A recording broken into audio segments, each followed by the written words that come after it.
ನಮಸ್ಕಾರ ಸ್ನೇಹಿತರೆ, welcome to Mystic Era channel. ನೀವು ಯಾವುದಾದ್ರೂ ಒಂದು ಒಳ್ಳೆ ಕೆಲಸ ಶುರು ಮಾಡಬೇಕು ಅಂತ ಯೋಚನೆ ಮಾಡ್ತಾ ಇದ್ದೀರಾ, ಅಥವಾ ಯಾವುದಾದ್ರೂ ಒಂದು ಇಂಪಾರ್ಟೆಂಟ್ ಆಗಿರೋ ಕೆಲಸಕ್ಕೆ ಹೋಗ್ತಾ ಇದ್ದೀರಾ, ಅಂದರೆ ಎಕ್ಸಾಮ್ ಆಗಿರ್ಬೋದು, ಬಿಸ್ನೆಸ್ ಡೀಲಿಂಗ್ಸ್ ಆಗಿರ್ಬೋದು, ಈ ರೀತಿ ಇನ್ನು ಬಹಳಷ್ಟು ಹೊಸ ಕೆಲಸಗಳನ್ನು ಪ್ರಾರಂಭ ಮಾಡಬೇಕು ಅಂತ ಅಂದ್ಕೊಳ್ತಾ ಇದ್ದೀರಾ. ಹಾಗಾದರೆ ಗಣೇಶನಿಂದ ನಿಮಗೆ ಯಾವ ಸೂಚನೆ ಇದೆ, ಯಾವ ಸಂದೇಶ ಇದೆ, ಯಾವ ಆಶೀರ್ವಾದ ಇದೆ ಅನ್ನೋದನ್ನು ಈ ವಿಡಿಯೋದಲ್ಲಿ ನೋಡೋಣ. ಇದೊಂದು ಜನರಲ್ ರೀಡಿಂಗ್ ಆಗಿರುತ್ತೆ, ನಿಮಗೆ ಅನ್ವಯ ಆದರೆ ಮಾತ್ರ ತಗೊಳ್ಳಿ. ಪರ್ಸ್ನಲ್ ರೀಡಿಂಗ್ ಬೇಕು ಅನ್ನೋದಾದರೆ ವಿಡಿಯೋದಲ್ಲಿ ಕೊಟ್ಟಿರೋ ನನ್ನ ನಂಬರ್ಗೆ ಕಾಂಟ್ಯಾಕ್ಟ್ ಮಾಡಬಹುದು. ಈ ವಿಡಿಯೋ ನಿಮಗೆ ಇಷ್ಟ ಆದರೆ ಲೈಕ್ ಮಾಡಿ, ನಿಮ್ಮ ಫ್ರೆಂಡ್ಸ್ ಜೊತೆ ಶೇರ್ ಮಾಡಿ. ಇಂತಹ ಇನ್ನಷ್ಟು ಉಪಯೋಗ ಇರುವಂತಹ ಮಾಹಿತಿಯನ್ನು ಬೇಕು ಅನ್ನೋದಾದರೆ ನನ್ನ ಪ್ರೊಫೈಲನ್ನು ಫಾಲೋ ಮಾಡೋದನ್ನು ಖಂಡಿತ ಮರಿಬೇಡಿ. ನೀವು ಈ ವಿಡಿಯೋವನ್ನು ಯಾವ ದಿನ ನೋಡ್ತೀರೋ ಆ ದಿನಕ್ಕೆ ಈ ಸಂದೇಶ ನಿಮಗೆ ಅನ್ವಯ ಆಗುತ್ತೆ. ಈ ಸಂದೇಶಕ್ಕೆ ಯಾವುದೇ ಒಂದು ದಿನದ ಮಿತಿ ಇರೋದಿಲ್ಲ. ಈಗ ಒಂದು ಕ್ಷಣ ಕಣ್ಣು ಮುಚ್ಚಿ ಮನಸ್ಸನ್ನು ಶಾಂತವಾಗಿಟ್ಕೊಳ್ಳಿ. ನಿಮ್ಮ ಇಷ್ಟ ದೇವರು ಗಣೇಶ ಆಗಿದ್ದರೆ ಗಣೇಶ ಅವರನ್ನು, ಅಥವಾ ಯೂನಿವರ್ಸಿಗೆ, ಅಥವಾ ನಿಮ್ಮ ನಂಬಿಕೆ ಇರುವಂಥ ಯಾವುದಾದ್ರೂ ಒಂದು ದೇವರನ್ನು ನೀವು ಮನಸ್ಸಿನಲ್ಲಿ ನೆನೆಸ್ಕೊಂಡು ಪ್ರಾರ್ಥನೆಯನ್ನು ಮಾಡ್ಕೊಳ್ಳಿ.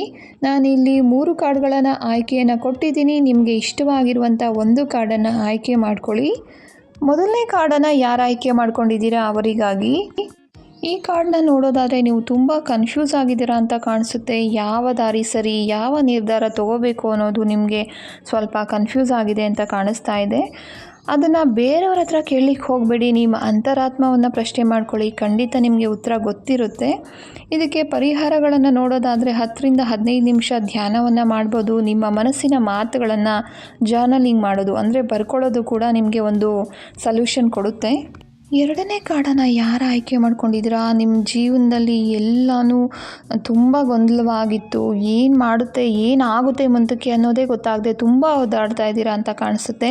ಆದರೆ ಫ್ಯೂಚರಲ್ಲಿ ನಿಮಗೆ ಯಾವ ಒಂದು ಭಯ ಅನುಮಾನಗಳು ಬೇಡ. ನೀವು ಇಷ್ಟಪಡ್ತಾ ಇರುವಂತಹ ಯಾವ ಒಂದು ಕೆಲಸ ಆಗಿರ್ಬೋದು, ಅಥವಾ ಒಂದು ಎಕ್ಸಾಮ್ಗೋಸ್ಕರ ಆಗಿರ್ಬೋದು, ಎಲ್ಲದನ್ನು ಕೂಡ ಒಂದು ಒಳ್ಳೆ ರಿಸಲ್ಟ್ ಬರೋ ಕಾಲ ಕೂಡ ಬಂದಿದೆ. ಎಲ್ಲನೂ ಕೂಡ ನಿಮಗೆ ಒಳ್ಳೆಯದೇ ಆಗುತ್ತೆ.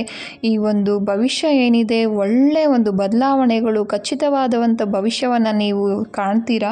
ಮೂರನೇ ಕಾರ್ಡನ್ನು ಯಾರು ಆಯ್ಕೆ ಮಾಡ್ಕೊಂಡಿದ್ದೀರಾ, ನಿಮ್ಮ ಶಕ್ತಿ ಏನು, ನಿಮ್ಮ ಬೆಲೆ ಏನು, ನಿಮ್ಮ ಸಾಮರ್ಥ್ಯ ಏನು ಅನ್ನೋದನ್ನು ನೀವು ಮರ್ತೋಗಿದ್ದೀರಾ ಅಂತ ಕಾಣ್ತಾ ಇದೆ.